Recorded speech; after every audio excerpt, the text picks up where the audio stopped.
everybody. Welcome to The Banished Zone, a show about flesh and blood with Bryn. And with Chris. And today we have so much to talk about. There has been a lot going on.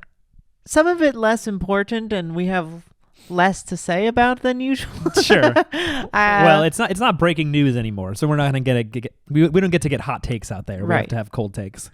Yeah, let's be honest. We're going to talk about the bands. Mm-hmm. But it feels like, I'll just say it right now, every time there's bands, there's a lot of talking. A lot of chatter. That kind of results in mostly nothing, which I find a little uninteresting. So hopefully we're trying to come at it through a more holistic perspective. Sure. But we are going to tell you about the bannings. I'm sure you've heard about them. We'll try not to drag too long about them. Unless this is the only way you learn about Flesh and Blood, in which case... I don't know. Maybe you love Banished Zone. Maybe you're just like, I don't like any of these other podcasts. Sure, yeah. Sounds like a lot of people I know. What do you mean? Nothing. Just some people, they prefer the Banished Zone. Okay. Not me. I like all the shows. Yeah, we like all the shows. But we have heard some people talking. They like our show. They're just rumblings on the street is what I've been hearing. In our particular Discord. Yeah. Speaking of the Discord, you can go to the Discord. Oh, yeah. And we have one now. Discord is a fun time. We got people hanging out in there. We got different channels. People talking. Talk about the meta. Talk about the cards you pull. We've got, will this air before? No, it's too late to order Outsiders. But we're doing a box battle. That's true. For Outsiders now, and we're going to do a box break of Outsiders too. Yeah, you sold one box break or two box breaks? One box battle and one box break. Sweet. So we're going to stream it at the shop when we open our own boxes? Yes. Very exciting. That'll be fun. That will be fun. We'll get a little peanut gallery watching. We'll bring better quality mics, right? We're going to bring these mics. We'll bring the whole setup. We'll bring all the setup. And we're going to be a professional show. We'll do it up good. Time. I mean, it still sounded fine from the phone, I think. The phone is pretty good quality. It doesn't sound that good. We can do it better. It sounded fine, is what I said. I didn't say it sounded good. Right. So the other big thing that happened, and the reason everyone's talking about these things, is that the ProQuest it's over, right? So this is the last weekend. This weekend, yeah. By the time they hear it, it's probably wrapped up. It'll probably come out Sunday. Yeah, so it'll have wrapped up. Yeah, that was the sort of impetus for bands in the first place, I think, is that they got some concrete data. They got a lot of data. I mean, they had a couple battle hardens to go off of, which sort of probably jump started it. But yeah, battle hardens and then also ProQuests to sort of tell them all across different places. Before we get into the whole analysis, though, how was your ProQuest, Chris? ProQuest, Chris. It's a little hard to say. My ProQuests were pretty good. We both played in 2. We played in the same ones. We were going to play 3. Oh, right. Because we went... Was it just last weekend that we played in the Battle Hardened? No, it was 2. I mean, we didn't play this weekend. It's right. Saturday this past weekend, we played in the regular ProQuest. So 2 weeks ago. It feels longer than 2 weeks. It's not. But we played the Battle Hardened on Saturday. We were going to do a ProQuest on Sunday, and we're too exhausted from Battle Hardened. And then we had a doubleheader Saturday and Sunday. Well, I think a big part of it is we didn't have a ride, and we didn't want to wake up to take the train. And then there was one available locally, but it started at 9 a.m., and I was just like, I don't think I want to go. We just didn't feel like going. It was, I don't know. It's not a big deal if I don't qualify for the Pro Tour. Right. Chris top-8'd both of the ProQuests he did. I did top 8. Which I was very proud of him for. Both ProQuests. It was very fun. Playing Fi. I brought Fi. If you've been watching the stream, twitch.tv/banishzone, he's been practicing a lot. I've been pretty all in on Fi for, not even pretty. It's the only CC deck I've played since, February or something. Or wait, no. February? By February, I meant, I don't know, November? Something like that? August? No, yeah. Whatever. I remember when I built fall. it. For months. I built it. I've been playing it on Talishar. I've been tuning it, tweaking it. It felt really good to go to an event with a deck that was I had a lot of practice on. I've played it dozens or hundreds of times. I had a plan for every matchup. So it was I never sat down and was felt lost. Uh-oh, what do I do? Yeah. I mean, that didn't mean I won every game, but at least I was here's what I do. Here's how I play. I didn't really feel I made you almost won every game, right? I mean, first went first for ProQuest, you went 4-1? I went 4-1 in both of them. So I guess each day I lost 2 games. Right. I lost in Swiss, and then I lost in top 8 immediately. Right. The first ProQuest was fun because me and then two of our friends, David and Alex from our local scene, also made the top 8. Patak and Citric. Yeah, Patak and Citric. And they're relatively new players, too. You know, people who've been playing for a lot longer were at this ProQuest. Really good players who've been to Worlds and have, you know, high-ranking ELO and have played in Pro Tours were at this ProQuest. And those players didn't make, well, some of them made top 8. But people who've been playing for only months made the top 8. They're good players. Mm-hmm. But they've been playing card games for a long time. Yeah, I think that's definitely it's very rare for someone to be new to card games in general and crush at Flesh and Blood. They were playing. They got really into a game called Artifact, which is only digital, I think, and it doesn't exist anymore. Yeah, but that was also Richard Garfield. That guy just loves creating card games. Yeah, he's always doing it. He loves just starting up a card game and then dusting his hands of it and walking away, I guess. I don't know. I'm sure a lot of companies are like, let's get the Magic guy. Because I think that was a Dota themed card game. Yeah. It seems like a slam dunk. Just like hire him. I think just like, yeah. Didn't they say the problem was that it should have been free to play and it wasn't, and they just like kneecapped themselves to getting an audience? I don't know anything about it. Yeah, never will. Never had to. Yeah, so that was cool because a couple of our friends made the top 8, and then all 3 of us lost pretty handily in round 1 and were knocked out of the top 8. But I felt good. I mean, I lost to Dorinthia, who got off a glistening steel blade. Lexi?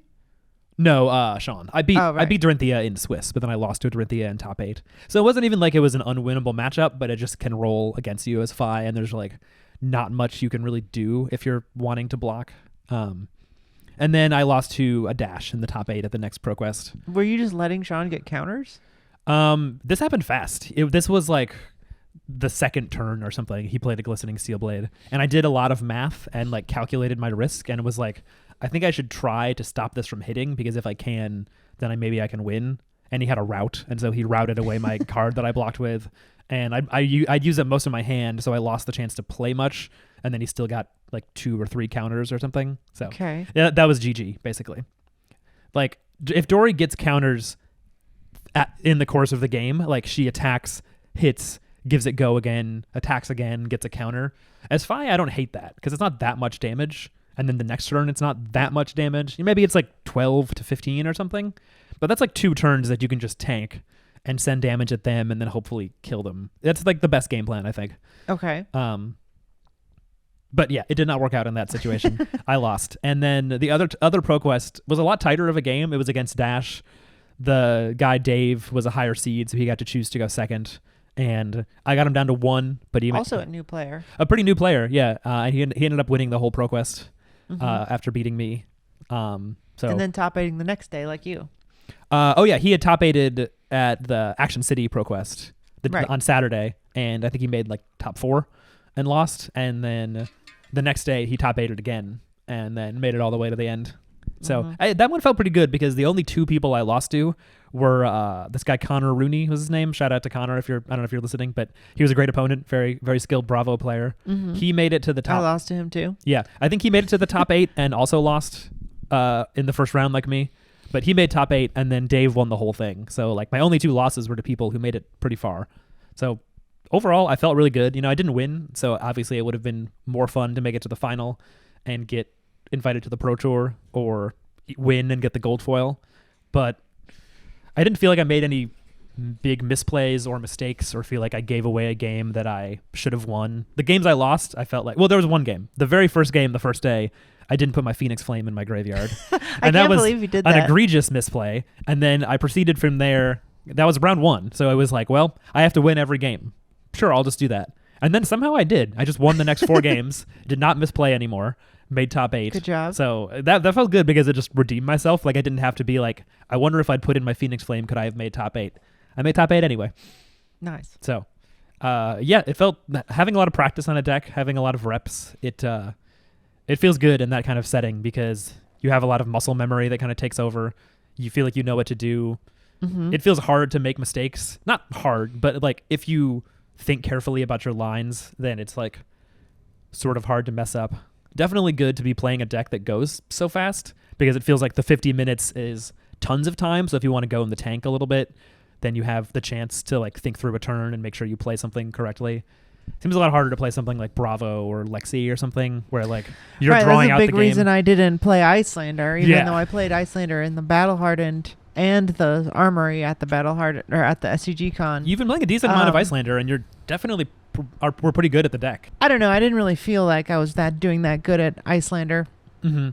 I felt like I was constantly struggling with the deck. Yeah. And, you know, if I ran into a mirror, it was over. Like, Sure. I was just like, I wasn't as good as the other people. Although, the only person I lost to at that Armory was the guy who won, I think, the Battle Hardened, or like top 8'd the Battle Hardened with Icelander. Yeah. Or Noah. Or didn't he play Oldham in the Battle Hardened or at the ProQuest or something? Like, I don't know. something. He definitely top 8'd something that weekend and was a very good He definitely, I think player. he top 8'd the Battle Hardened. I can't remember if he won the whole thing, though. Yeah. No, that was won by Jeff, a.k.a. Pokemoki.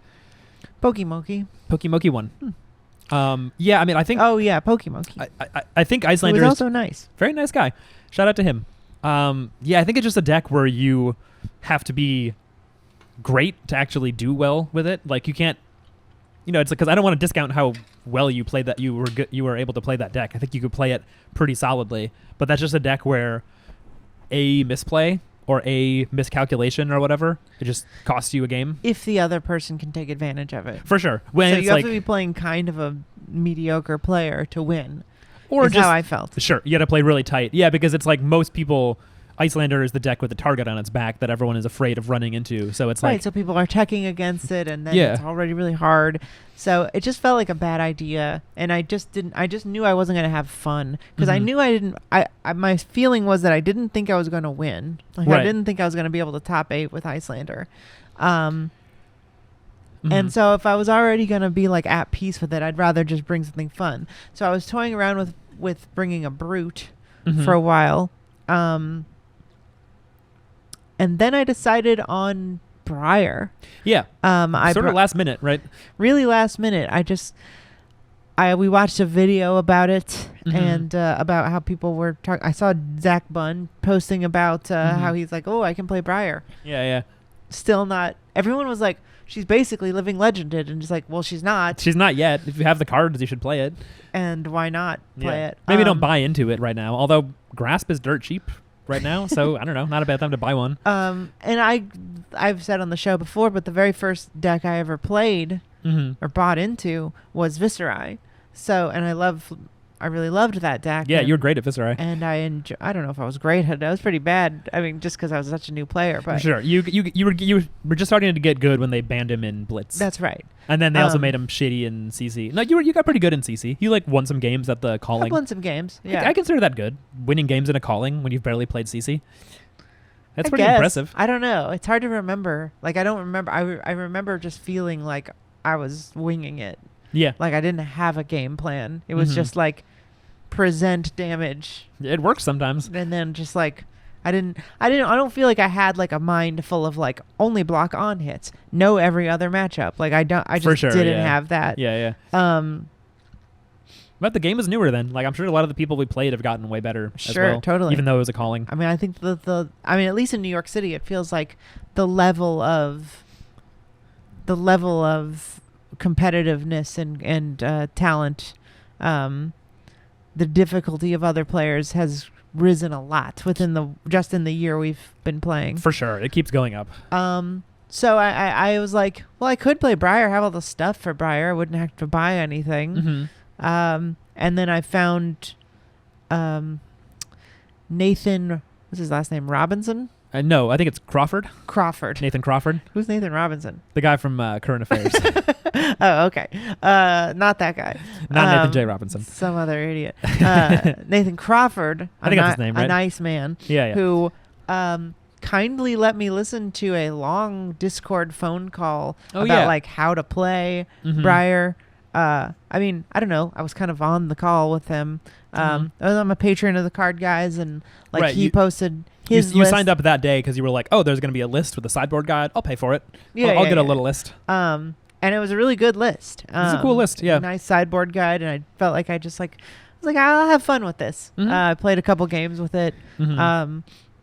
And so I brought that to the ProQuest. The first day I won 0 games, Right, I which forgot felt about that. pretty bad. Yeah. But at the same time, I still had fun, and I felt like You had some bad matchups, right? Like 2 Oldham or something, like an Icelander maybe. no, In the no first one? Oldham. No Oldham.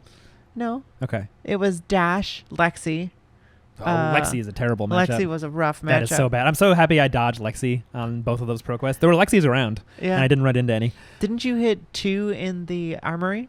I had 2 at the Battle Hardened, Oh yeah. and I did beat 1. That was my first round. That was like the crowning achievement of that Battle Hardened, round 1 beating a Lexi. It's on top of the world. Yeah, I think I fought 2 Dashes. Dash is really tough right now. Dash was It's tough. so fast. I lost. I did not win a single game. Sure. That was annoying. But you made top 8. Alex and Citric won top 8. So I felt happy for you guys, and I wasn't too sad because I literally picked up that deck like a day ago.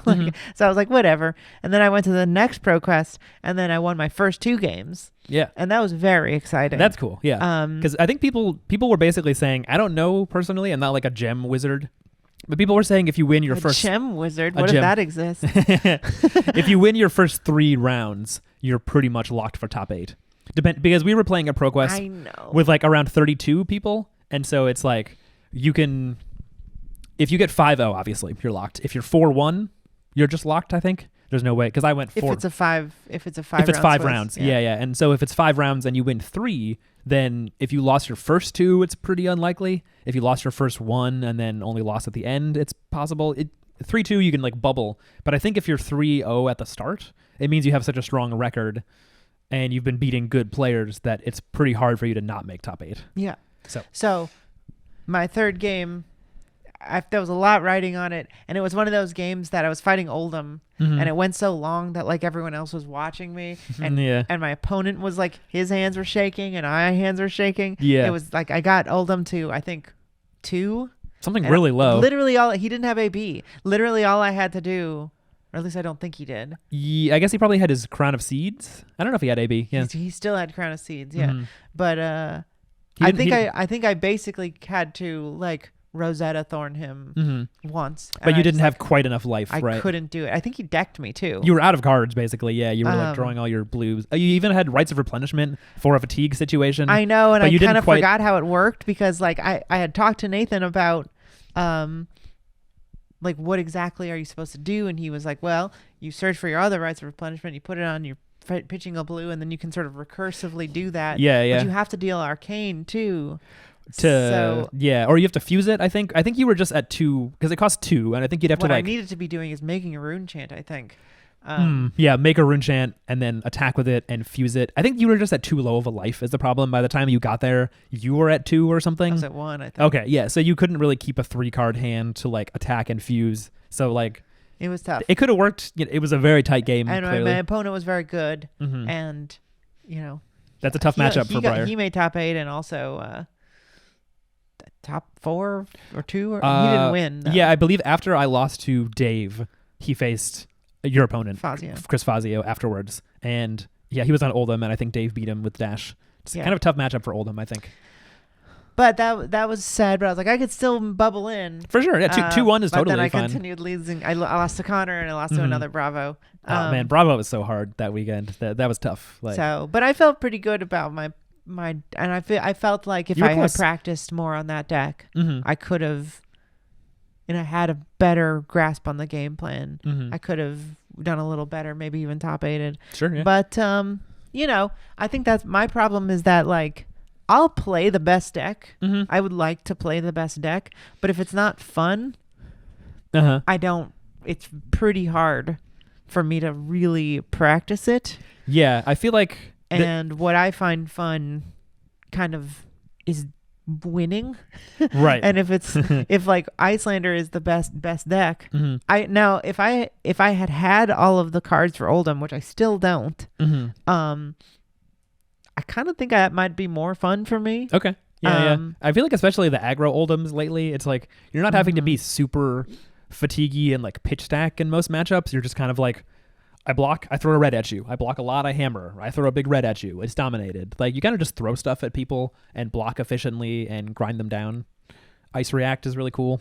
Right. So that's fun. But we'll see. I at this point I'm sort of feeling like I'm just in it to have fun right now. What I hope is we get PvE sooner than later, and everything's going to change when it comes to Outsiders. Outsiders is going to change things up a lot, yeah. Just very excited to play Riptide and Uzuri, figure out what their shit is. For sure. Really more Riptide. I don't know why, but like he seems awesome. I've just been in a real brute type of vibe right now. I just realized Riptide looks like those giants at the bottom of Blighttown. You know, the guys with the pickaxes and the Blighttown ogres holding the big rocks. Yeah, he kind of looks like them. It's pretty awesome. He does look, and he has a hook even, kind of like their pickaxes. He's got a hook. Is he gonna have dung pies? I wonder. He's just throwing shit at people. Get people toxic. Yeah, I mean he looks toxic. Adult Riptide is oozing green smoke or something. Yes, he does. So yeah. The curiosity around Outsiders just has me so excited for the game. Very exciting. And to play the game and to make a new deck, because I just, I don't really get when people say like, this deck speaks to me. Did we talk about, did I say this on the I don't remember episode last time? Because it's a thing that I've heard a lot of people say about Prism. They're like, I think maybe Pheno Black said it. Like, not that we want to like talk shit about Pheno or anything. Just like, no. He loves it. He loves having shit talked about him. No, it seems most common with Prism players in general. That it's like, they love playing Prism. Well, it's not just Pheno. Prism players are nuts. That's what I'm saying. Like, Leo is just like, all I want to do is play. We have a lot of friends. Yeah. People who lost Prism are like, what do I play? Dromai doesn't. The game sucks now. Doesn't hit the same. Yeah. It's like, what? One of the greatest games of all time. It's only fun if you're Prism. I don't know. I mean, it's like it's a very different play style. So if you're not making auras and having Spectra and stuff, maybe people are just like not sure how to navigate. I don't know. But yeah, we've talked about that you've said you don't really know what it means. Yeah, I just don't really care. I mean, like, I think that the gameplay has to be fun, but almost everything is. And I even like Icelander's gameplay. It's just like, it's so grindy. Like, the games end up being so grindy and so difficult, and your windows are so small. Yeah. That it just hurt my brain. I liked it, but I didn't have the time to practice that much. Sure. Yeah. I feel like there's a term that I only learned about recently. There was someone, it was on Twitter, I think. They were like, I know Flesh and Blood is like a fighting game because people are constantly having character crisis. That was Bruno Badman. Ham Sanson. Yeah, great account. Shout out to him. Funny guy. But it made me Google the term and like read about it some. And I guess it's the thing in fighting games when people are like can't figure out what character to play, like maybe because a meta is too open, or like it's definitely a thing I've heard a lot of people say about Flesh and Blood in this meta, like since Prism hit Living Legend and since Uprising came out, like because before that, like in last summer, the Starvo meta, it was like, hey, play Starvo. You want to win a ProQuest? Play Starvo. It's easy. It's busted. Or Prism if you know how to play Prism. That's broken. Or you could play Chain. Chain's really broken. Or Viscerai before they... Or play Viscerai before they banned his shit. But mostly it was just like, here's a few busted decks. Play those. They're all fun. After that, it was like, you could play the best deck, Icelander, which is really hard and punishing. You could play Phi, which is really strong. Pretty close to maybe the best deck. One of the best decks. Maybe a little really linear. Only kept in check by Icelander and all of them. Pretty much, yeah. Maybe a little boring. You could play Oldhim, kind of hard to learn. Very expensive. Expensive, maybe boring. I don't know. It's just like, like for certain people, like all the decks are like, this one's not fun, that one's not fun. And you were also sort of going through the thing that after Viscerai, your main kind of became Kano. Like you played only Kano and Blitz. Yes. And you won a lot. You won multiple armories, I think. You switched to playing Kano in CC for a little while. You were also good at Kano and CC. I won some games with Kano and CC. Yeah, you were pretty good. Like you were a very good Kano player, but thank you. The meta became very hostile to Kano because you had Dromai. Like probably, would you say that's the most polarized matchup currently in CC? Is Kano into Dromai? I think if there's a Dromai who knows how to play against Kano, and this is the thing about Kano, is that Kano is Kano. So I really liked the game. I loved the game pretty much immediately. It convinced me to buy packs and get into the game. And I don't think I've told the story on the show, but when I was driving back with my friends Matt and Brad, oh yeah, from the calling, the Mhm. first Pro Tour, they were talking about Kano and how much they hated him. Yeah. And This was after Kano like top 8'd too, right? Like Yes. so the Arsenal Pass deck took the so tournament by storm. he was on everyone's lips. And, Yeah. and so I was fascinated by what they were saying because I Mhm. was like, well, you can do what? Yeah. Like you just all the time you can just look at the top of your deck and then Mhm. play it maybe. Yeah. Um, Like they were sort of saying how annoying it was to play against, and right. gears started turning in your head, and you were kind of like, wait, I was just like, hey, don't you want to annoy your opponent in a competitive Don't game? you want to destroy them immediately? Yeah. And so I started looking into Kano, playing it on Talishar. Probably Felt Table, right? Or did Flesh and Blood Online exist at that point? Flesh and Blood Online existed Oh, at okay. that point. And that's super new. That's how I started learned about like the layers and stuff. And that Yeah, was before yeah. I became a judge. Mhm. And it really unlocked the whole game for me. Like everything else about how the game works Mhm. and how brilliant it is. And what is special about Kano to me is the flavor, I think, is off the charts. Mhm. Like, I'm learning now that, like, I think most of the first things I liked about the game was how the flavor really feels. Yeah. Like you're with Viserai, you're like, someone who doesn't post a lot. Mhm. Someone drew an animation of Hayden beating Oldham in a calling. Oh yeah. And it's just like Viserai and Oldham in a living room. Uh-huh. And Oldham is like in a little rocking chair. He's like and sleeping, right? He's just like gaining life. Mhm. Which I didn't understand at the time. Yeah. Um, He's blocking and gaining life. and then Viserai is just like riding on the ground. He's like keeps drawing a rune chant He's over just, and like, over, going right? And they stack up. Yeah, and it's just like that like little loop of animation for like 15 seconds. Mhm. And then at some point like a Kamehameha wave comes out of the rune chants and then just destroys Oldham and Hayden wins. Yeah, because I guess at the time you had to like set up an OTK basically to That's kill what Hayden did in Oldham. that game. Yeah. He did like 40 damage in a turn. Yeah, because Oldham can stop a lot of damage, but he can't stop 40 at once. And it probably was also back when Oldham's could be built super defensively, so he might have just been like holding a hand of multiple defense reactions, and Hayden was just like not attacking, so he couldn't use the defense reactions. I don't know. Yeah. I've always wanted to watch that game because of that. But that was like the flavor of like being sort of like, oh, I'm making a little magic here. I'm shooting it with my sword. Mhm. Like that felt so nice and interesting to me that it made me start liking the game. But with Kano, you literally become someone who has arcane knowledge.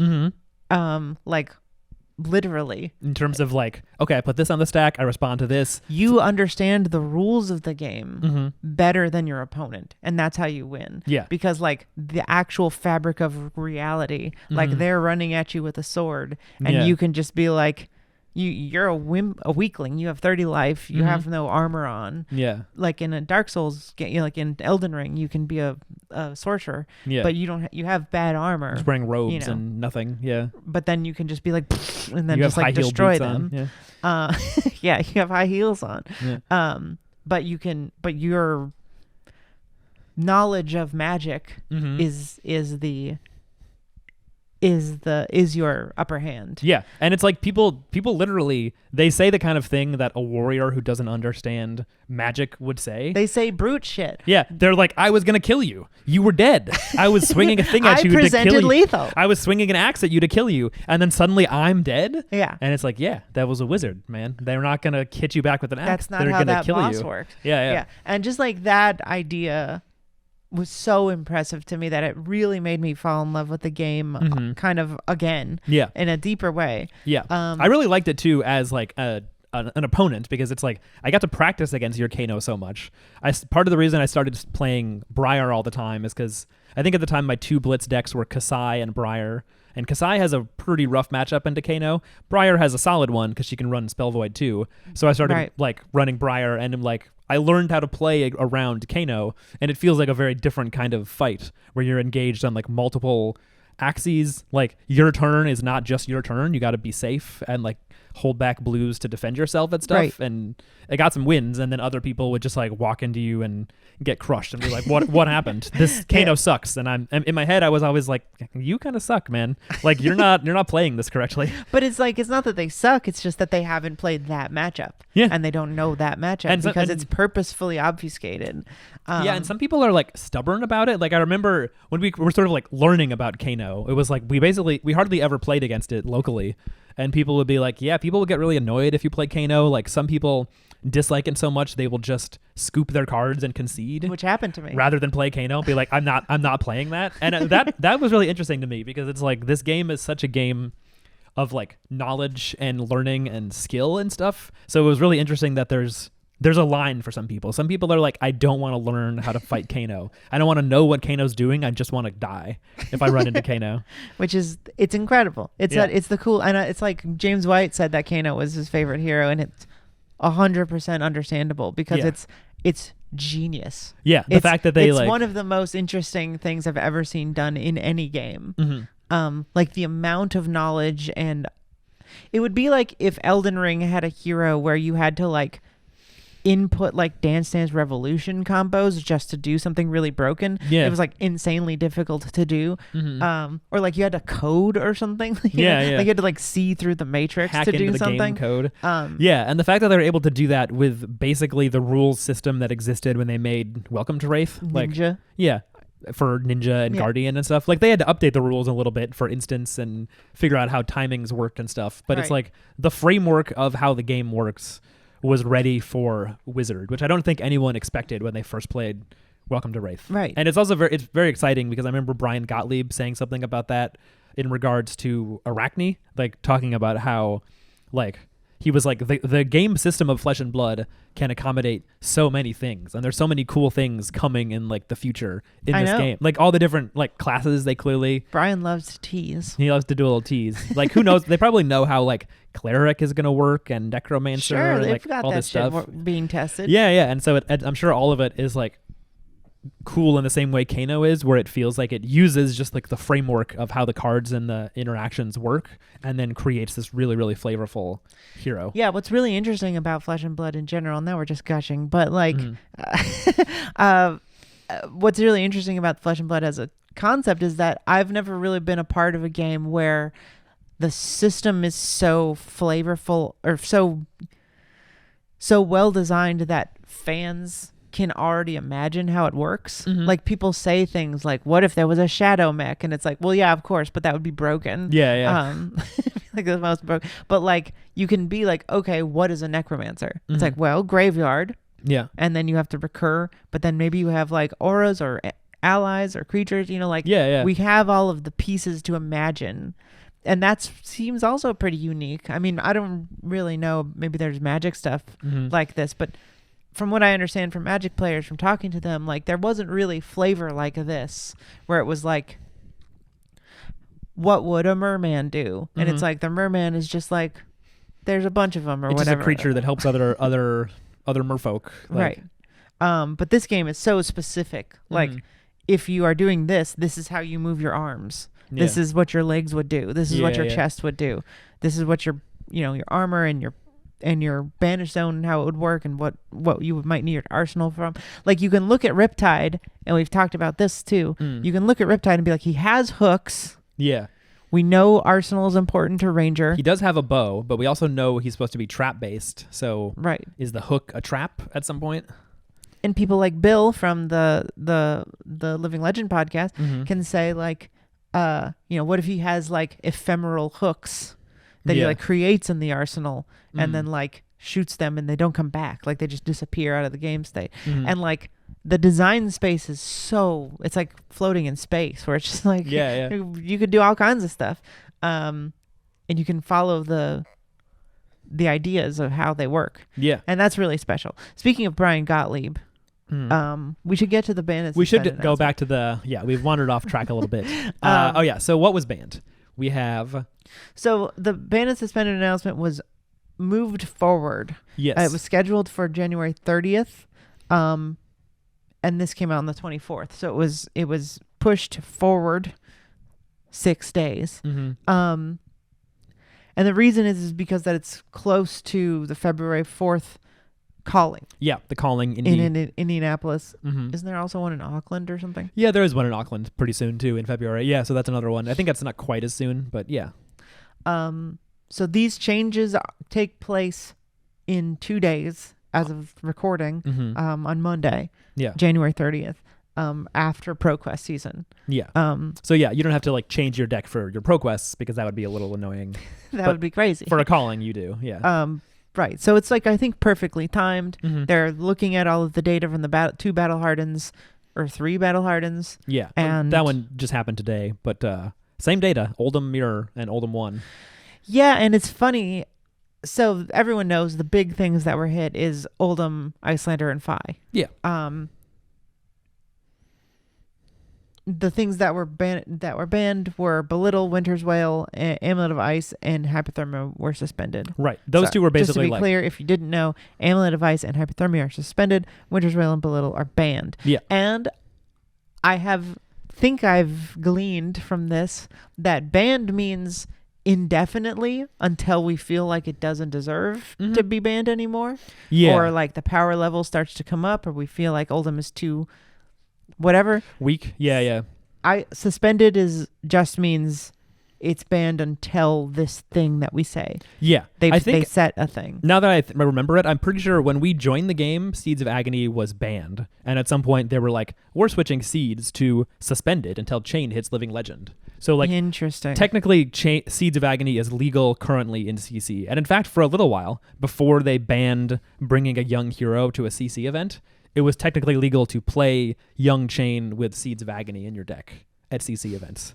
I don't think anyone did, and I think people were like, yeah, Chain's good. He's not start with 20 less life. Yeah. Good, even with Seeds of Agony. Like, that's not going to win you games. But right. Young Prism was good enough to beat Oldham's. So they were like, this is kind of an awkward look. Like, we should probably make this against the rules. And so they did. Yeah. So that's really interesting. That banned means they reserve this is one of the most interesting things about this article for me. Yeah. Was that banned means, and some people were saying online that they already said this. Yeah, I think so. But banned means it's banned until we say it isn't. Like banned is like, don't expect it back anytime soon. Suspended, they give a date where it's like in Blitz, for example, they said Aether Ice Vein would be suspended until January 30th. And then they updated it in this article and were like, still suspended. It's still too good right now. But yeah, banned is more like until March 20th. Okay. And then I'm guessing then they'll be like, also it's still suspended because Icelander is very good even without that card. But yeah, banned is more like, we think this card, it just shouldn't be in the game. It's too strong. It's too overstated. Like Dustblade. Currently. Yeah. Could come back for sure.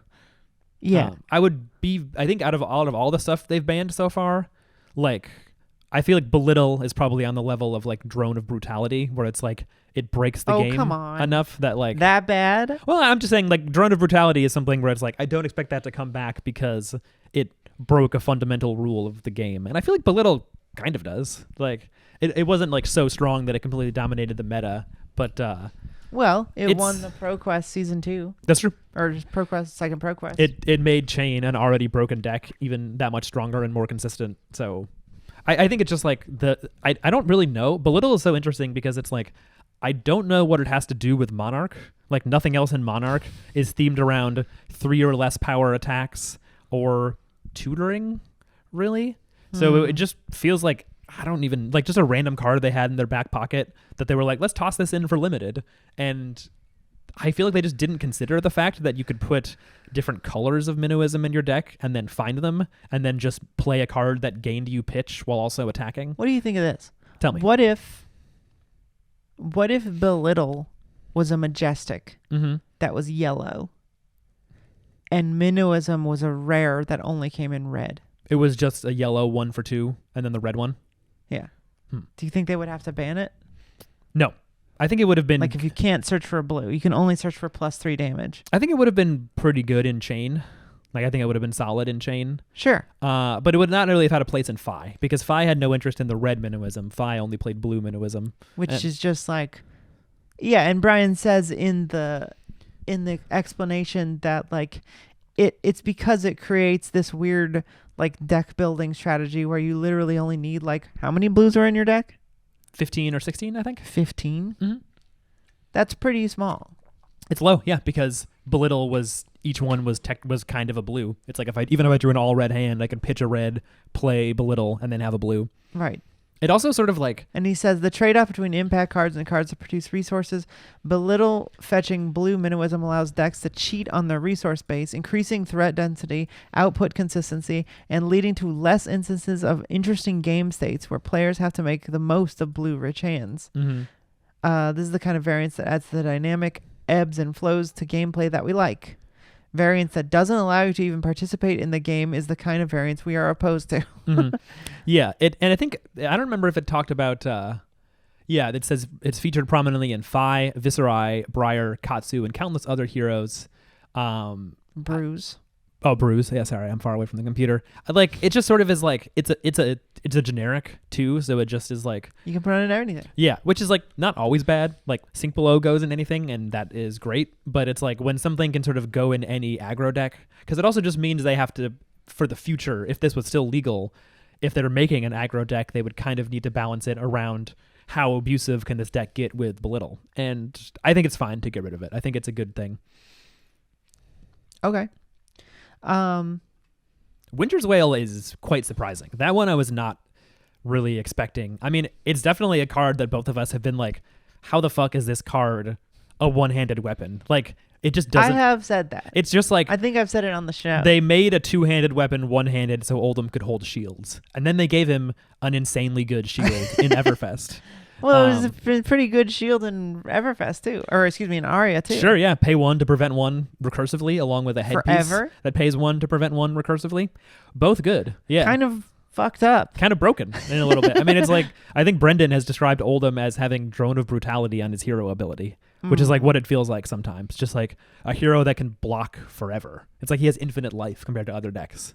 It does feel that way, yeah. Most decks have a limited amount, like even counting all their armor and like recursive armor and blocking with every card in the deck, they have a limited amount of life, and Oldham doesn't. You can have infinite life. But it's interesting to target Winter's Wail. Yeah. Because you've got this guy who's pretty strong all around. And I think a lot of people were assuming it would be Crown of Seeds. Yeah. Because Crown of Seeds they already banned it in Blitz. Or suspended it, at least. Right. So why do you think they went with Winter's Wail and not Crown of Seeds? Well, I don't have to ask you.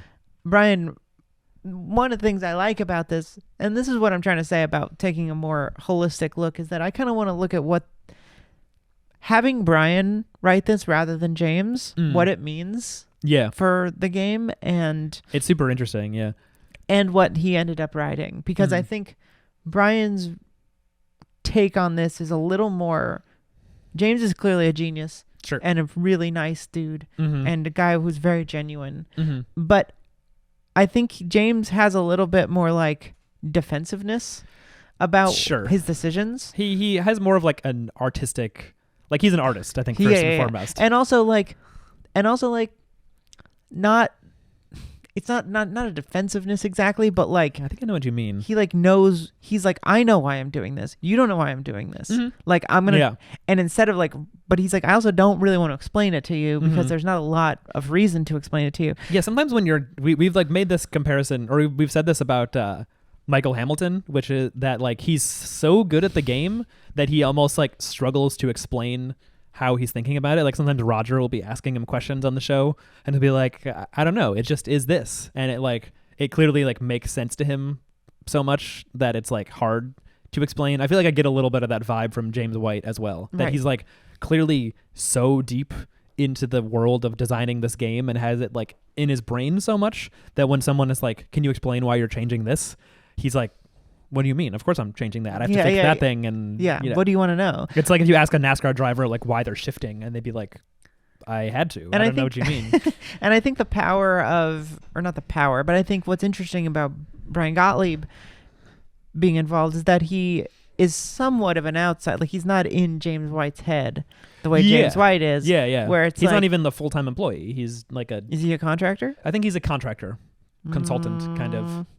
Like I'm not sure. That's what he said. That's what he said about it last time he talked about working there. Okay. Like I maybe he's believe getting and I think it's interesting for kind of an outsider, not someone who's not even technically on the employ, to write this, because he is a guy who has made his living commentating and commentating on card games. That's true. So he's sort of a guy who knows what the audience and what the fans are going to ask for. I hadn't thought of that. Yeah, he understands what it's like to be on the outside of a game, looking at a meta and a sort of the masses, what people are saying about the game, how they feel, like what the feeling is on the ground or at events or whatever. And he said on Twitter, when I asked about, do you think that we're going to see, like, how long do you think that we can stay balanced this way is what I was asking. Yeah.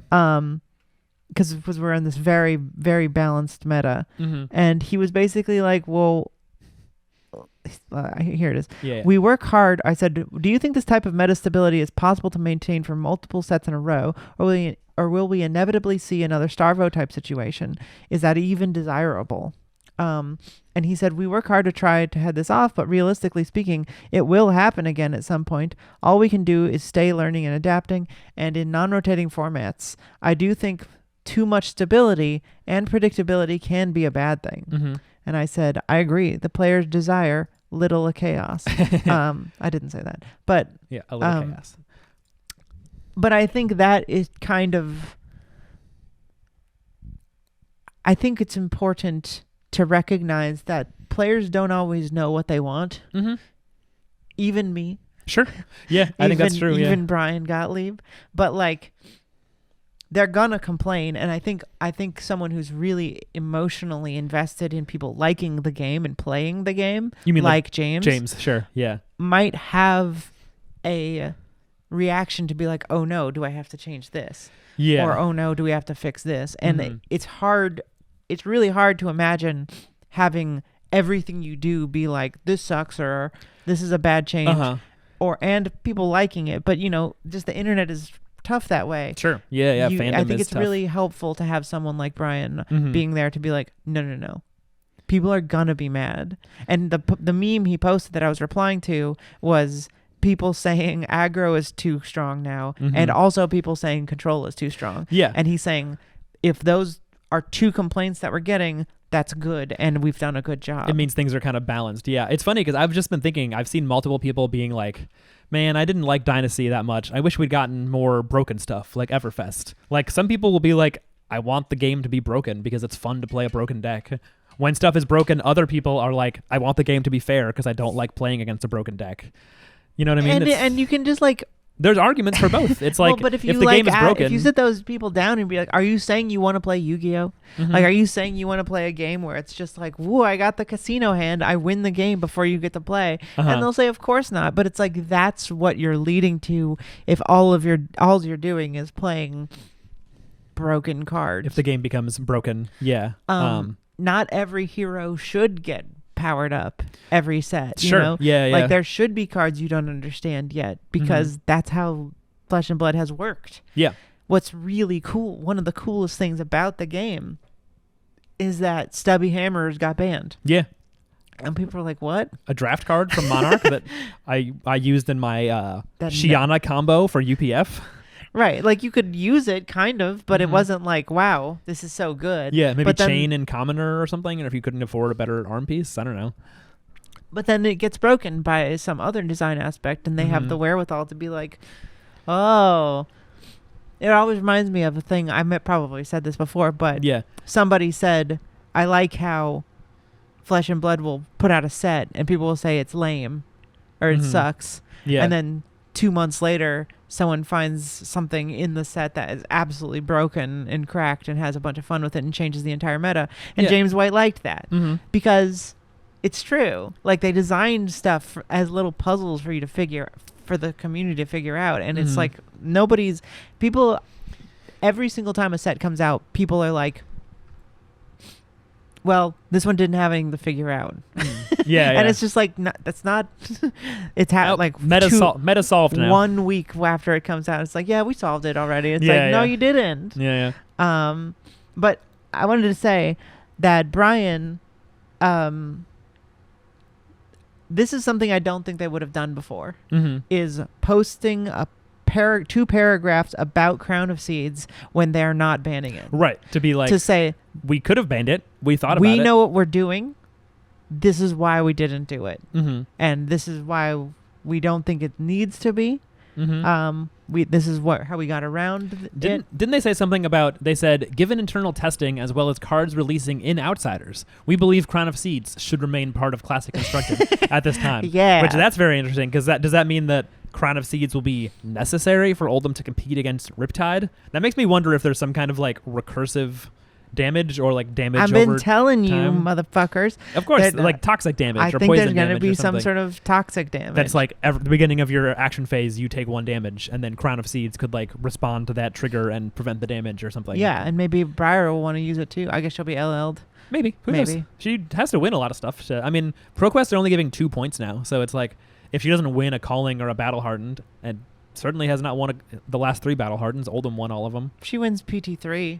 Sure, if she wins a Calling or she wins a Battle Hardened, yeah, or a Pro Tour, she hasn't. She hasn't yet, so she's not living legend. Yeah. So they're doing a lot of stuff, and they're also saying like, hey, not the time to ban Crown of Seeds. Yeah. And also like, and they do also mention that it's a legendary, and they're like, that's sort of a factor that it's like people, they put effort and money into acquiring legendaries. It feels good to open them, and yes. I think that's something that's interesting about this ban is that they banned a couple Majestics, I guess, but that cost $3. So it's like at worst you're out $3. And I almost wonder if this was a sort of like discovery where they were like, let's try taking out Crown of Seeds and see how Oldhim does, and they were testing it, and someone was like, wait, what if you just banned Winter's Wail instead? What happens to those decks? Definitely, because I don't know, Crown of Seeds is good. Mm-hmm. And it's that they say we are not blind to the fact that a tremendous portion of Oldham's power lies in the card filtration and damage prevention of Crown of Seeds. Certainly in many scenarios, Crown of Seeds would have hit the bench in Classic Constructed some time ago, much like it has in the Blitz format. Mm-hmm. However, we recognize that, and then he talks about the legendary. Yeah. Will always do its best for the health of the game when it comes to ban suspended announcements, but we will exercise a greater degree of caution when it comes to legendary bans, and we absolutely view them as a last resort. Yeah. And I think that this is a good thing. I don't. The precedent should be like the legendary has to be breaking the format in half. I think banning Stormstriders was a dark moment, and yeah, I agree. Ended up not being necessary. It also didn't even like help that much, right? Because Icelander was still the best deck. Kano. They were just like, okay, we'll run Snapdragon, snap the E-Strike. We can still play on the opponent's turn. It just made Kano unplayable, and they were like, shit, we should ban other cards that are broken, not Stormstriders. Yeah, that's what I like about. One thing I like about this banned and suspended is that it feels like they're experimenting a lot. Like they're doing stuff that they would not have done before. Because I don't think there's much of an argument to be had that Winter's Wail was a lot more broken and meta-defining in the Starvo meta. When Starvo was like half of the meta, every ProQuest, the winners were Starvo mirrors. Like everyone was playing it. One of the great things about that deck was Winter's Wail and the 4 damage for a blue and a Frostbite. And they didn't ban it then. They banned other cards, and I think they just like at the time were like, let's tweak Starvo by banning Autumn's Touch. And they banned Awakening because Awakening was absurd. But I think they're just they're like taking a harsher hand. Maybe like inspired by the fact that they could take a harsh hand to Blitz sometimes, and people still like they banned the Kano combo, they banned Aether Wildfire, they banned a lot of cards from Icelander, they banned Hyperthermia and Aether Icevein.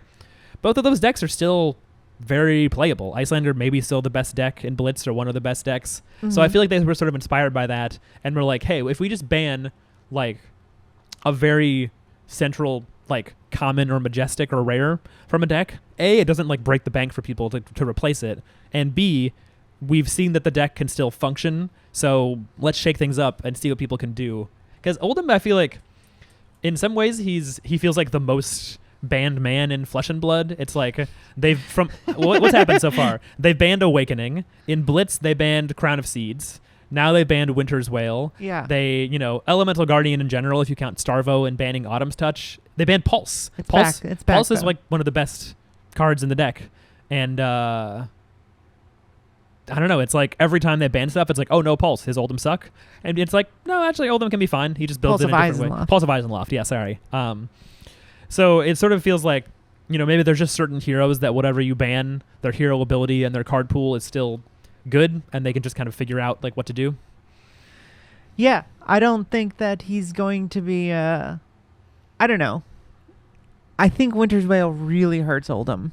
And Yeah. it's hard to imagine him still topping top 8s. And it's funny. Well, the thing that worries me is that people have been saying they're like, now there's like less reason to make an Oldhim that's like in the middle, like kind of like mid-range and can like play more aggro or play more defensive. People are like, now you kind of want to build Oldhim either very aggro or just super defensive. Like there's an Oldhim list going around that I think someone won a ProQuest with, and people are like playing sometimes, where you run a lot of life gain cards. You run like Sunkiss and Sigil and like Blessing of Patience. Do you run Moonwish?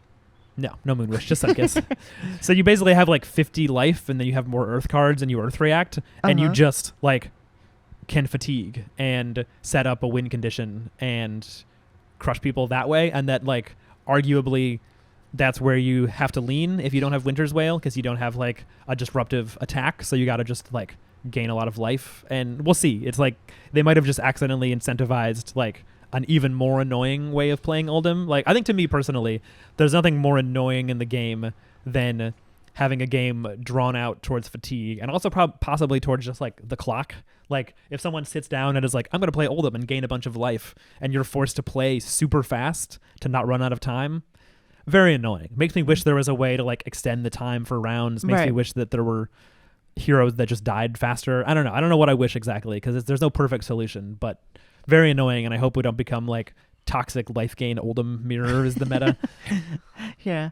Just stand there like, it just feels really annoying when you're just doing 20 like turns where you do like 20 damage and they take 1.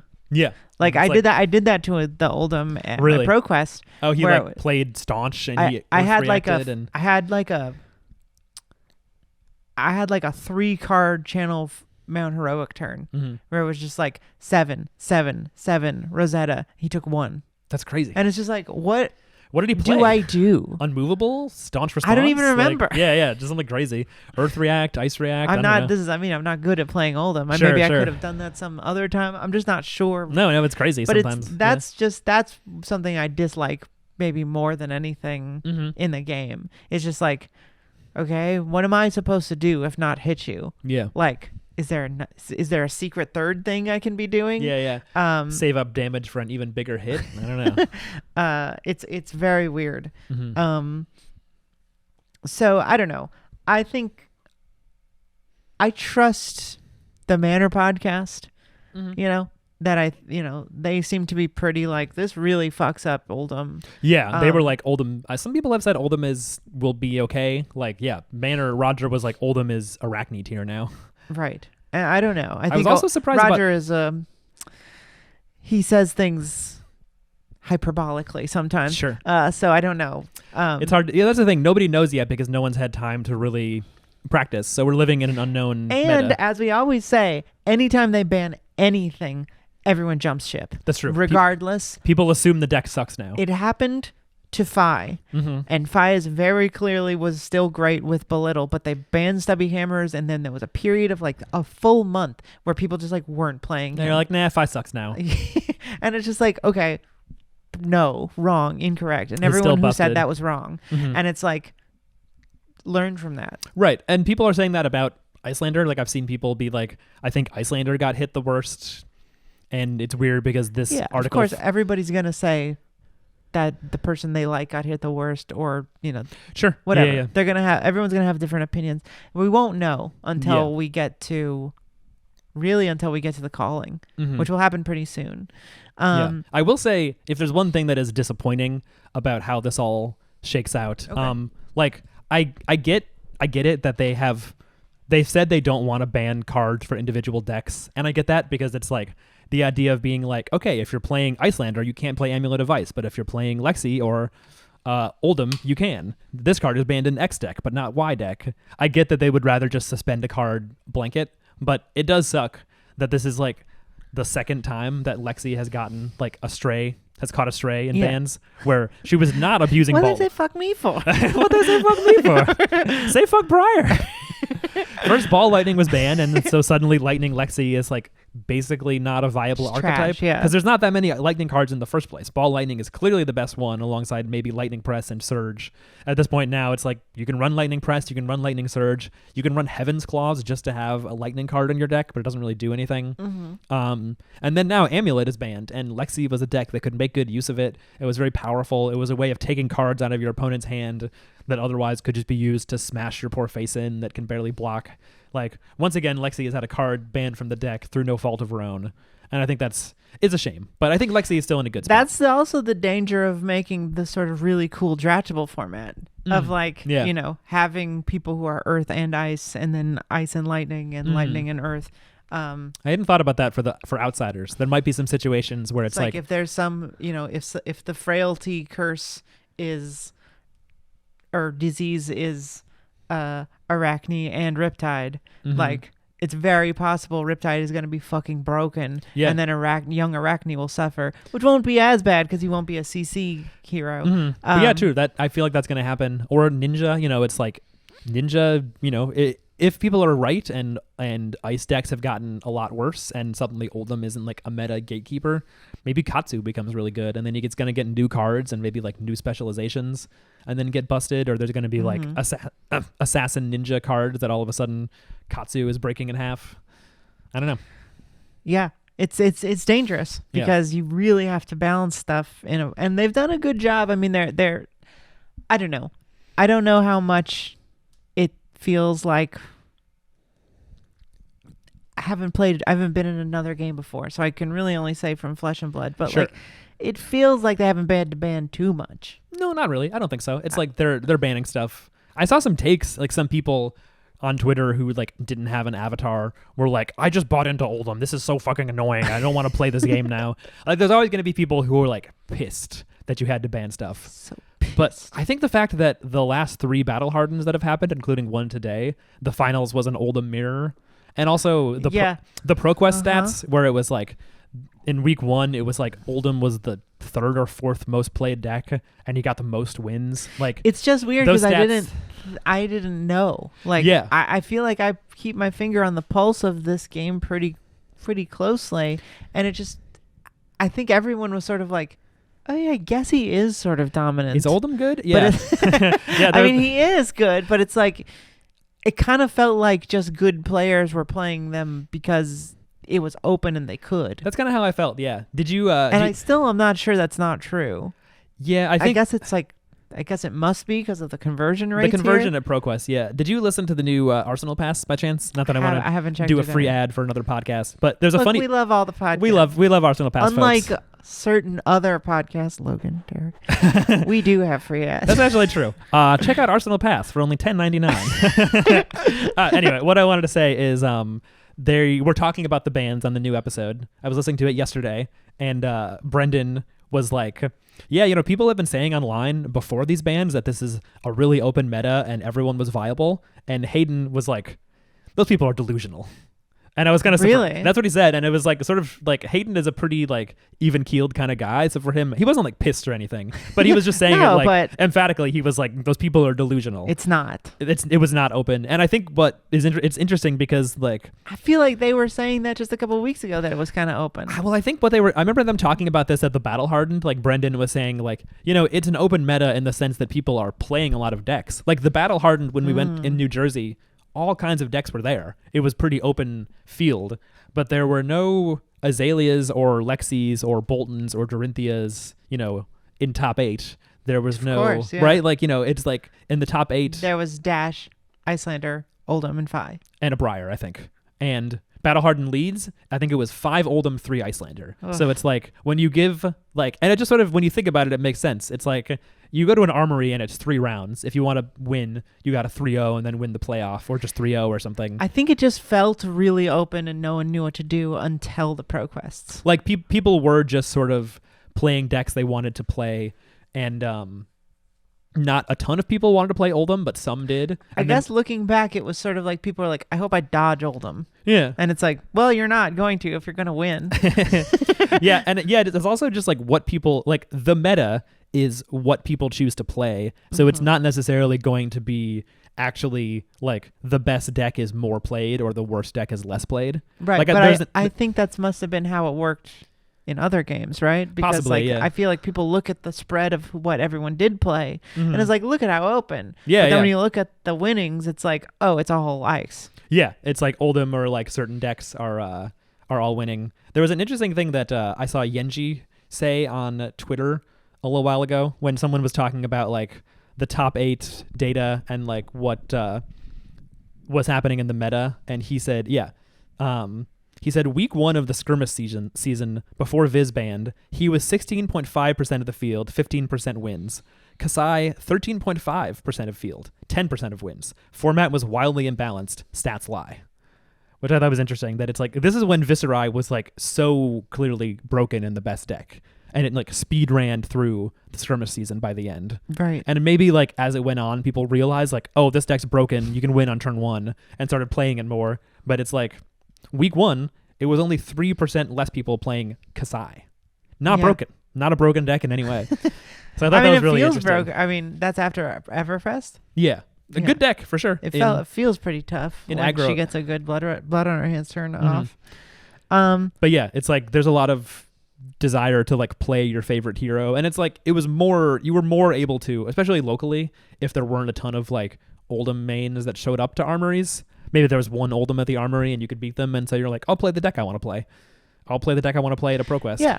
I mean, that's how I felt. And that's why I was so like, honestly, if I had known what I know now, and I just don't really know how I would have gleaned this unless I was like in like go-to testing circles with people and teams I'm not in. Yeah. You know what I mean? You mean figure out that Oldhim was good? Or like was by really good? By far the best. Or so much that they needed to ban stuff from him. I don't think we had that thought, right? I mean, I think after Worlds, like this is what I thought. I was after Worlds, I was like, I think Oldhim, Icelander, and Fi are the S tier decks. Like those are the 3 strongest decks. Right. And it started to feel just like Icelander was a little better than Oldhim, had a better meta position, and didn't really have bad matchups, but Fi was also really good. And so I was kind of like, yeah, I think Icelander and Fi are S tier. Oldhim maybe is just A tier, like not S tier anymore. And I was, I guess, wrong about that. Oldhim was still really good. But yeah, it's hard to really know. Yeah, and then last thing is that they banned hypothermia and amulet of ice. I guess we kind of mentioned this. Sure. We didn't say hypothermia. Hypothermia, I just don't see how is that impactful because it really only is important against like Dash and a couple other decks that aren't the top decks. Briar got a lot better after these bans, yeah. Briar better. And also like Hamilton was only running 2 and like at Worlds and like still considering like, do we put another one in or not? It's like it's so situational.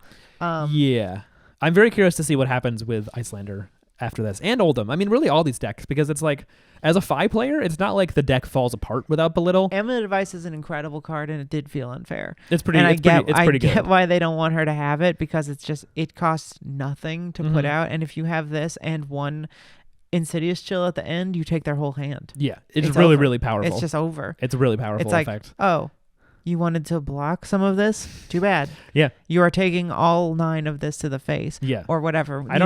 I guess you could play an Oasis Respite in response to those triggers, right? Because you could target Aetherized Fane even before it resolves and prevent the damage. I think. I could be wrong. I think you can do that, though. Yep. So there's like one way. I guess you could play Arena's Prayer, because that just like prevents the next X arcane damage, right? Don't arcane me to death. Yeah, but there's so many different sources, right? Because you're gonna, I guess that's true. They could Waiting Moon you first. If it's Ice Eternal and you have Frost Hexes. Yeah. Then many sources. That's true. Maybe you take 4 off of whatever the dang Ice Eternal is, but then you're still taking the Frost Hexes. Yeah. It's tough, and I get that one.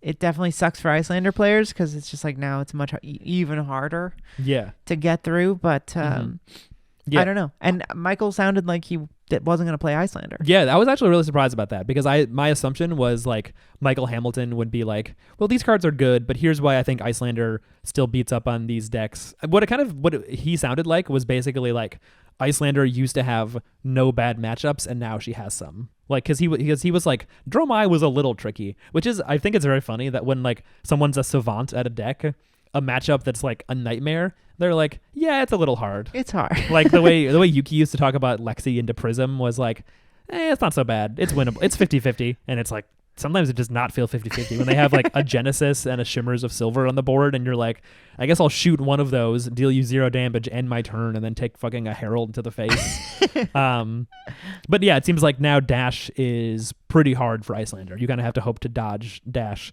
And I think it is a good thing to make sure that every deck has some bad matchups. Like it can be a weird thing about this game that you really feel like you're having to walk into a roulette kind of table and hope that you don't land on your bad matchup. But you also just it'd be bad if it's bad if there's decks that are like we have no bad matchups. I think that's one of the problems with Oldhim was that like Oldhim and Icelander felt like they could really tech for any matchup. They could be great at the mirror. They could beat aggro. They could beat control. They could kind of beat anything. Right. So if decks have more bad matchups, it incentivizes playing different decks. It incentivizes experimenting, trying weird stuff out. I think it helps. Yeah. So everything feels even more open and strange now. I feel like we're gonna have an aggro meta.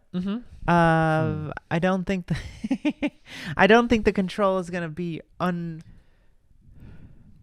It's not gonna be invisible. We're gonna see these decks still. Guardian is still a great class. Like I think even if Oldhim sucks, like Bravo, it's Bravo's time to shine now. But what I think is interesting is what they want, because Brian says to end this. But what Brian says here, it says if this were the first season of dominance for Oldhim Icelander 5, perhaps we'd be inclined to look the other way and allow the metagame time to adapt. After all, we're not in a 3-deck metagame, and none of these heroes have play rates that are problematic.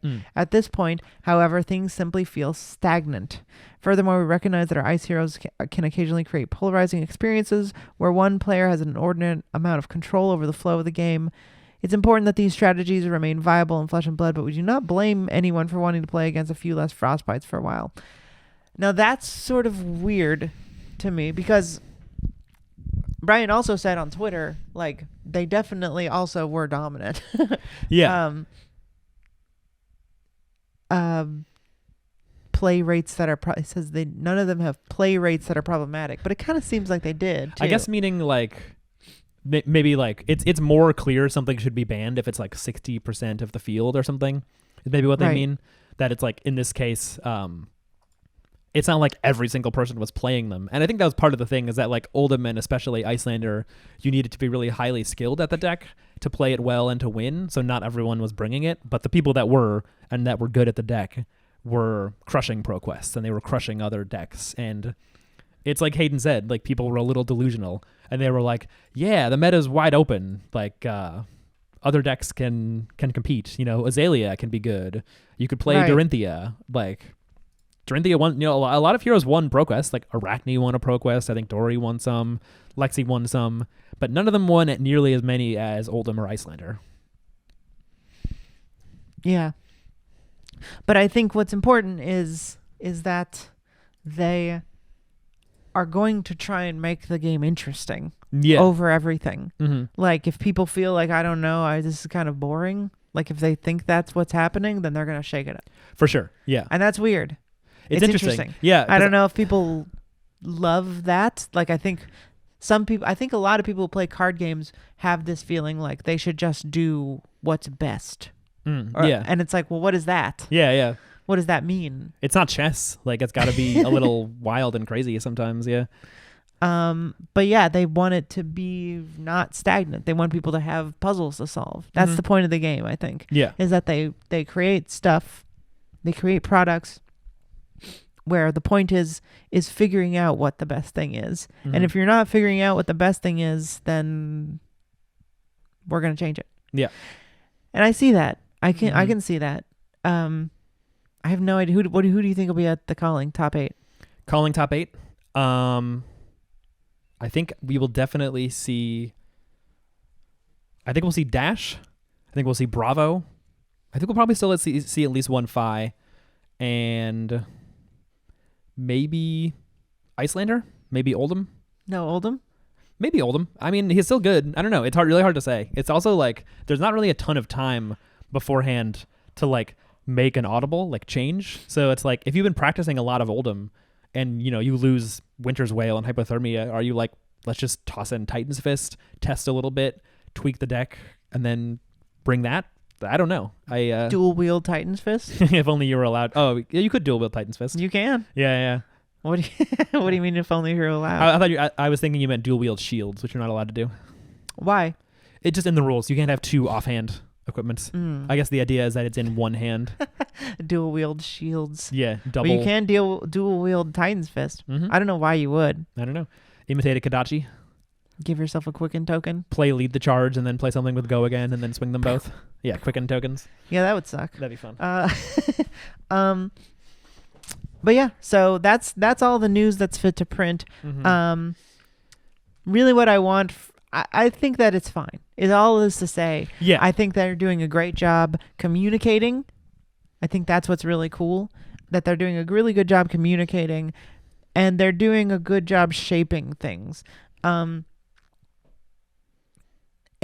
I don't know, to me, it's not that big of a deal for it to be 3 to 4 to 5 to 6 months where things don't change that drastically. I agree. But if they want it to be that way, fine, I don't care. Mm-hmm. That's cool. I saw the take that it's like people were like, this is weird because part of the reason the meta stayed stagnant is that Dynasty came out and didn't change the meta. So I think Brendan was saying that. It was Brendan. Yeah. Like, Brendan was like, is Dynasty the least impactful set? Which like it impacted a lot of decks. It just didn't impact the best decks. That's right. They stayed the best, so the meta didn't really change. It didn't take a mid deck and changed into an S tier deck. To a broken deck. Yeah. And I think, considering that basically every set before had. Yeah. Yeah. I think it it's was fair. a surprise for people, but I think it's totally fine for that to happen. I think it's cool that what Dynasty did is made a lot of the bottom tier decks mid. Yeah. And that's cool. Ranger that's a better. way, I think. I agree. I think that's the better thing to do. Well, I think saying that it's not impactful is like implies that if it's not going to win the Pro Tour, it doesn't matter. Yeah. I think that that's not true, and it belies a very specific outlook on you play this game to win. Mm-hmm. You play this game to play at the highest levels of competition. And the weird thing about Flesh and Blood right now is that it is in this space where the vast majority, it feels like, that are playing it are playing kind of because they want to go to Pro Tour, which is weird. Yeah, I don't think that's how it was for a lot of other card games. Like a lot of other card games start being like, we'll get people to play at their kitchen table. Right. And Flesh and Blood was like, we're going to start a Pro Tour. Yeah. The first thing we want to do is have a Pro Tour. Yeah. And I think it's good for the life of the game, but it's sort of in a weird position now where they're like, okay, now we'll give you. They haven't given us PvE, but they're starting to be like, this is kind of some stuff for it. It's feeling necessary for people who aren't Pro Tour. Right, but it feels like the players. vast majority of the base of players are like, what is this dog shit? Right. I don't care. I want to win the Pro Tour. Will it win the Pro Tour? And it's like, no. And I think that's fine, but it's like, I think we need, I don't know. Do you think we're going to see anything for PvE before Outsiders? I'd be surprised. I don't really think so. We keep getting weird announcements. One thing we haven't mentioned this episode, and we're going long, but they also announced History Pack Blitz decks. Yeah, those seem very cool. Totally random product, which is now every single hero in the game has a Blitz deck, and they're all designed by Brian Gottlieb. Yeah. Which is cool. Yeah. It means there's going to be Blitz decks in foreign languages for the first time, like those, and then Outsiders, that's really cool, because being able to buy a couple of Blitz decks to just like jam the game with your friends, I think is huge for getting into the game. Yeah, and they're hopefully going to be really nicely balanced, et cetera, et cetera. But yeah. I feel like if I'd bought a box of History Pack and tried to play the game, I'd be like, what do I do? What the fuck is all this? Yeah. I mean, that's kind of what I said when I played the Blitz decks too, but at least I was like, I guess I attack with these weapons and play these cards. Like, yeah, you need some guidance. And I think I just feel like there's so many new products coming out, and then they also said The that professor has a product, I was right? just gonna say Yeah, they also sorry. said that the professor's product will be Q1. Really? I think did Okay. they say Q1 or Q2? I don't remember that. I think the professor said that when he was being interviewed by Kel. Was it Kel? Okay, maybe. Yeah. On YouTube. That it was coming. That it's not a deck box, and that you'll find out about it soon. Q1, Q2, or something. So if Very cool. if it's Q2, it won't be before Outsiders. If it's Q1, it might be. I mean, it might Yeah. just be like We'll see. coming this summer. Here's all the information. Mm-hmm. Because I don't think it's gonna be a set. Mm. That's what I personally believe. The professor? I'd be surprised if he made a whole set. Well, Yeah. I also don't think PvE is going to be a set. Yeah, I don't know what PvE is going to be, but yeah, I think you're right. I think it's going to be like a box, not a deck box, but like a deck, like a classic battles, a board game, maybe like a map and a deck and some pieces and stuff, and then you can play your your other kinds of decks with it. Yeah. That's my guess. I mean, considering they've already been putting out cards like Yoji, where on the website it says like use Party. Yoji in your campaign and he'll heal your party. Like they're already putting stuff for PvE. It's gonna be a kind of fucking D&D type thing. Yeah. They've been putting PvE stuff in main sets, so I don't think they're gonna make a separate set for PvE. If they were, they wouldn't have had to print any of this stuff in the main sets. I think it's just gonna come out and be like, make a party. You can play with this many people. Here's how you do it. Here's how you make a campaign. Here's a campaign to play. But whatever the product is, I think it's probably going to be related to PvE. You think, the professors. That's interesting. Professor is a commander guy. Right. He's a casual type guy. He's the casual commander multiplayer guy. Merfolk I think goofing that, around, having fun. I think that my guess is after Classic Battles, him giving it a C, they were like, we cannot release PvE without a stamp of approval from this guy. Yeah. It would be suicide. Yeah. And I think they were like, all right, you tell us what to do. Yeah. Because why not? Yeah. Why just like hire him? Make it great. You clearly do a good job with the deck box thing. Everyone likes your product. Come on over. And that's my guess. Yeah. My guess is that it's going to be the premier PvE product, and it will come with like a stamp of a fucking approval of like the professor giving a thumbs up. I can't rate this product, but I made it. So hopefully you like it. Yeah. So it's good. It's good. Yeah. Yeah, I can see that. That's my guess. Otherwise, what else would it be? Yeah, like, I don't know. My theory was that if it's not Blitz decks, Brian Gottlieb made those. Right. If it's not History Pack, that's already out. Yeah. What else have we ever been anticipating? I like this idea. Ever said? My idea is that it's another Classic Battles type thing, that because he gave that a bad rating, they were like, you definitely understand like the new player to Flesh and Blood, maybe the player who already plays Magic. We're kind of deep in the world of Flesh and Blood. That was my theory, is that maybe it's just like another like beginner level product, or maybe like intermediate level product. It could be, but I like your idea. They've already kind of done that. And they've done one, but if they could do it better. Having him on to be like, we'll tweak it so that you spend a little extra money on a booklet and like, including a matters thing. I don't think that's really his area of expertise, is like making the package a little nicer. Sure. Because I feel like that was his big problem. It was too expensive and it was pretty bare bones. Yeah. And that's pretty easy fix. Sure. I think the big thing that would be his expertise would be needed was, what do we want from multiplayer? Yeah. And that's what everyone wants to know. So that's what I'm guessing. And I'm hoping we get it announced. I would love for it to be announced next month, because we've got a whole month where nothing happens. Yeah. March 4th is Outsiders preview season. Right. We get to find out about the cards. So February, we get a calling and that's it. That's true. And no new cards still. So it's like, better hope this change in the meta is good and like worth playing or whatever. We get 2 callings in February, and maybe some more battle hardens. Somewhere. I'd love to see some like, here's what PvE is. Here's what we've got the professor working on it. Spoiler season for it comes out June. Yeah. Or whatever. February, March, April, May. Comes out in May. It'd be cool. That would be cool. I think that's my guess. Prove me wrong. LSS. Yeah. Release something else, or just release nothing and prove Bryn wrong. I guess. All right. Sorry this one is so long. I'm sure you hate us for giving you too much content. Yeah. I'm sure the Living Legend podcast is like, hold my beer. Try going 2 hours. Yeah, try going 2 hours This is talking about baby shit that we fucking hate. Shout out to them. No one can marathon a podcast like the Living Legend boys. I love that episode. It was a fun episode. Yeah, I want to hear it. Last thing, Alex from LSS, the new hire marketing guy. Oh yeah. Confirmed that in some regions, Outsiders will not be paper packs.